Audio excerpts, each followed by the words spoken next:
for $10 and the Buckeyes in full HD. Football season is most definitely party season, and your headquarters is Harry Buffalo North Olmsted all winter long. Harry Buffalo, join the herd.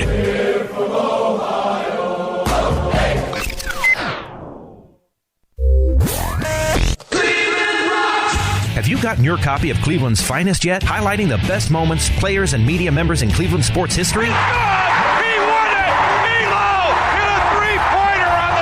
In-depth, personal interviews with some of the top names in Cleveland sports fill the pages of this incredible book. Cleveland's Finest by Vince McKee is this year's must-have book for every Cleveland sports fan. Available now at Amazon.com. Get your copy today. Fantasy sports lovers, you put so much time, hard work, and effort into playing week to week that it quickly stops being a fantasy and starts getting real. And when the smoke clears, you want to show off those victories with a real prize. I mean, a really real prize. Nobody does that like Fantasy Jocks. The crew over at Fantasy Jocks have beautiful, high-quality, and heavy-duty championship belts, rings, trophies, and so much more for all your fantasy sports needs. There's literally only one place to go. FantasyJocks.com. Hello, Cleveland. This is WWE Hall of Famer Mick Foley, and you are listening to the Sports Fix. Yeah. Let's do it.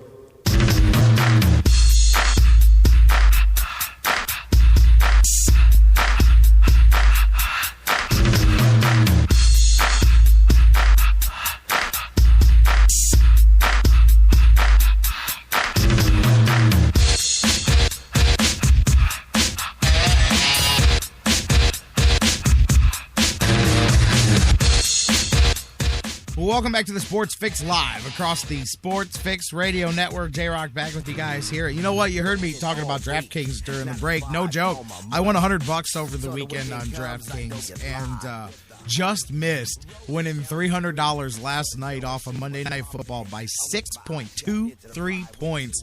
I was rolling. I was there. I was climbing. And unfortunately ran out of time on the clock, man. I just happened to do really well picking the guys that would perform well in that game last night with the Jets and the Dolphins. Came just short. And that's all right. I'm going to win one of those here before it's said and done. But I'll take another top 10 there in that one. And it's pretty cool. Anyways, you guys, check it out. Use the code Spreaker. Get a free entry. They've got free rolls as well.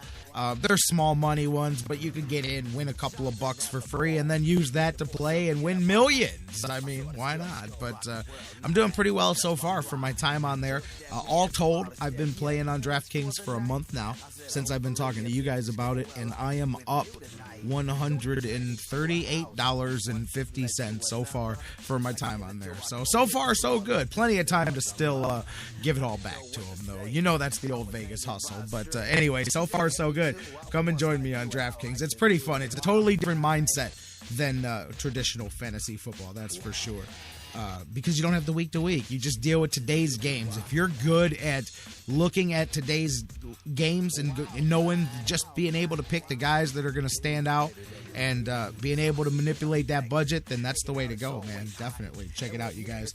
And I'll tell you what, it's funny. There's a good setup for this because during the break, my guys over in the chat room were talking, and they brought up I was going to bring it up, and we just went to the break first about, of course, LeBron chimed in yesterday. I was laughing at, and this has nothing to do with whether you like LeBron, don't like LeBron, whatever, but yesterday, blowing up across different sites were articles about LeBron's opinion on the Browns quarterback thing, and I got a ton of those comments yesterday, too, about, well, at least LeBron made his opinion known, and I'm just joking about it, but it makes sense, because I'm going to ask Jeff Gorman here when we come back on. We're just asking people stuff, man, you know, so let me know your opinion, too. You're not LeBron, but your opinion counts. Facebook.com/TheSportsFix.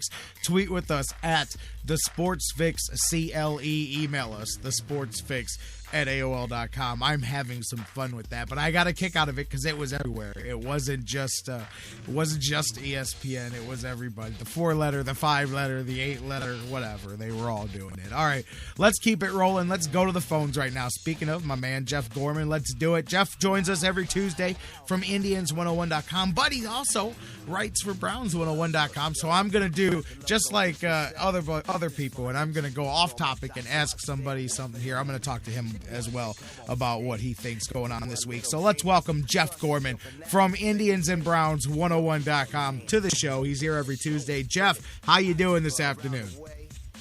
I'm doing super, J-Rock. It's great to be here, and of course, if there's one thing that everybody wants to talk about, it's baseball and the Indians, so it's good that I'm here. Oh, of course, man. Listen, there's always a home for you here, my friend. I do. We joke about that because we can, but you are right. I mean, it is not every sports radio broadcaster's cup of tea to talk about baseball during the baseball season, let alone when we're in the month of December. But we'll do it, man. I love it. But I gotta break away from it for a minute. As I said, we've heard from everybody. We've heard from LeBron. I want to hear from Jeff Gorman. What are your thoughts? Because by the time you and I talk on Friday, we'll of course be doing the preview for the Colts here coming up for this weekend. But by the time we get there, the Browns will have decided who the quarterback's going to be this week and all of that. So I did want to check in with you here on Tuesday before all that goes down and get your thoughts on the temperature of things and where you think they're going to go in the next 48 hours. Well, I think they're going to go with Manziel, and I think that's the right call because, it's pretty much the same as every other position on the field. The way the Browns have been is if you're performing, you're going to be out there. If you're not performing, you're going to be sitting on the bench. I mean, that's why Ben Tate went from being a starter to being completely gone from the team because he wasn't performing, and there were other people, younger people. They didn't have to be younger people. They just happened to be younger people who they thought and who were able to perform better. Now, unfortunately, Hoyer, he opened the door, like you guys were saying, for this to happen. If he were, doing well and not turning the ball over, even if the Browns were losing. If the Browns were losing and he was only maybe throwing one interception per game, then people say, well, it's not really his fault. It's a lot of other problems. We can't run the ball, the defense. There's any kind of reason why he would lose the game. But when you turn the ball over 5 times in 2 games, and, that's the thing. If it comes down to stretch time like this, you got to say, well, he hasn't given any indication that he's not going to keep doing the same thing in these last 4 crucial games. And the one thing that Manziel has going for him is he doesn't have any negative track record. He was just thrown in for the first time. So he did score a touchdown as well. So I think that kind of works in his favor. And it makes me think of the San Francisco 49ers a couple years ago when they brought in Colin Kaepernick. And it might not be fair, but we're going to go with – well, this is when Alex Smith was coming off an injury. But we're going to just stick with Kaepernick and not give – huge difference. My thing is I don't believe that the entire locker room is going to look at this the way you did. I truly don't. I do not believe that there are people in that locker room that believe what you're saying right now. They look at it much like the fans that do want the Browns to maintain their starting quarterback until they're eliminated. Now, I will say this.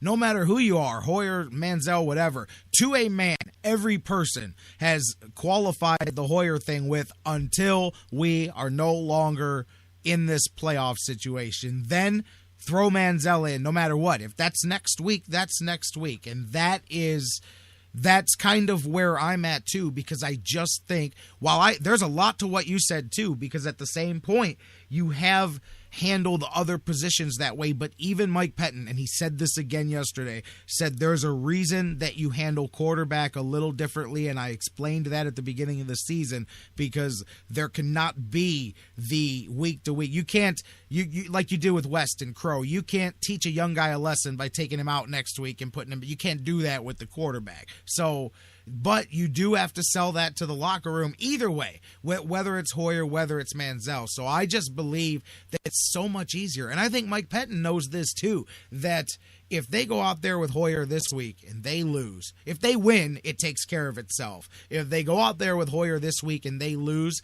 it's such an easy situation now to the fans, to the locker room, to everybody. It's easy because it's over. There's no more playoffs. Now we're playing for a winning record. We're playing for finishing the best that we can, but we're no longer competing for the playoffs. And now everybody in the locker room is all in with, let's see what the kids got. Everybody in the fan base is all in. And now guess what? Manziel can go 0-3 and it won't matter. Nobody will hold it against him. But if you do it in this situation, and he appears to be the guy who's being asked to save the playoff hopes, which is what happens if you do it now, the way it's set up now, he's only being put in a bad situation where he'll have to perform.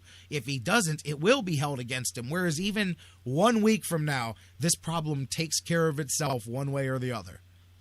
Well, I'm sorry, but I don't think I agree with that mentality at all. I think that if you wait until you get eliminated from the playoffs, you are going to get eliminated from the playoffs. I think that they're in a position where they're 7-5, they've got a winning record, and they've got to go with whoever has the best chance of winning, and I don't think that's Hoyer right now. I think that, Are you serious? Mean, if it was one or two games, then yeah, but 3 games in a row, that's kind of a disturbing trend. I think it would have been too soon. Not 3 bad games in a row, Jeff. If it was just after 1 or 2 games, but I think after 3, I think you got to. This is where it's going. I don't see Hoyer throwing 4 touchdowns and no interceptions this week against the Colts. I don't see him doing it. I think if you throw him out there, I think he's going to throw at least 3 picks. I mean, I just think that's the way it's been going. I don't see that trend reversing itself. So you might as well put Manziel out there, even from a standpoint of you just don't think he's going to turn the ball over as much as Hoyer will, and it's going to at least give you a chance. That's all I'm saying. He turned the ball over in his first 4 minutes in the game. I'm just saying, brother, you just sold me 2 different things. You just sold me best chance to win and just throw him out there and see what happens. There's a complete difference between the two. You want to throw him out there and see what happens? I'm all for that. But he does not give you the best chance to win. Now, that's a completely different argument. If he gave you the best chance to win, they would have went with him a long time sooner than this. He doesn't. I don't agree that he gives you the best chance to win. I will go with, I just want to see what the kid can do. That's a better argument, but even then, you're not winning these games, in my opinion. In my opinion, whatever games you're going to win down the stretch, I don't think that that's going to make a difference there. And I think that then you're just setting yourself up to go 0-4. Well, whatever. I mean, it is what it is, but I don't think he gives you the best chance to win. That one I disagree with. But anyways. Well, it seems like if you're going to, I just don't think that, it seems like you're saying that either way, we're going to lose. We're whether we so Hoyer and Manziel, we're 7-5, but we're not going to get to the playoffs. We're not. I think that you gotta. I don't know. I think we have to agree to disagree. But I'm just saying that you might just want to. I'm not just to see what Manziel could do. I just think that he might turn the ball over less, and that might give you a chance. That's all I'm saying. I think he turns the ball over more. I think now you open up the possibility to interceptions and fumbles. I think you're looking at 3 or 4 turnovers a game for the first couple of times out there, my friend. And recent history, I think, will prove me right as well when you look at how these guys go out there and perform as rookies. I'm sorry, I don't think they lose them all no matter what. I do think Hoyer gives you a better chance to win. You can say he managed these games if you want. He didn't lose them all. He didn't win them all either, but he won some of them and he lost some of them as well. So I do think he gives you a better chance to win in the next couple of weeks here this season. I think that again, if you want to play Manziel, that's fine, but you are saying, hey, we're playing for next year, and that's cool. And I just think you can easily play for next year in a week. Because if Hoyer goes, I'm just saying, you have to look at this from all different perspectives. And it's what, to me, if I'm just looking at it as Mike Pettine and I'm going, which way makes me come off the easiest, the best? It's waiting until the situation handles itself, my friend, because then it plays out the evolution of everything. But it's okay because I agree with you, Charles. When you've got, to me, here's the reason why Hoyer gives you a better chance to win no matter what. Because this team committed 10 penalties last week. They're shooting themselves in the foot. You've got Josh Gordon running good routes and bad routes. You've got even more injury issues with the wide receivers and the offensive line. You've got a running back who's dropping the ball on the ground now and no veteran behind him to back him up. To me, all of that is bad enough, and Hoyer stinks with all of that. Let's throw somebody out there with no experience to deal with all of those problems and try to lead an offense at the same time, my friend. Not as easy as you make it sound. I'm just saying. That's why, for no other reason, to me, Hoyer makes more sense because there's just too many problems right now to have that problem as well. If you're going to do it, then go all in. We're scrapping it. We're throwing the kid out there, and wins be damned. Let's just see what he can do. And that's easy to do when you're 7-6 and 3 games out with 3 games to play, which is where they'll be next week if Brian Hoyer doesn't rise to the occasion. And if he does, boom, you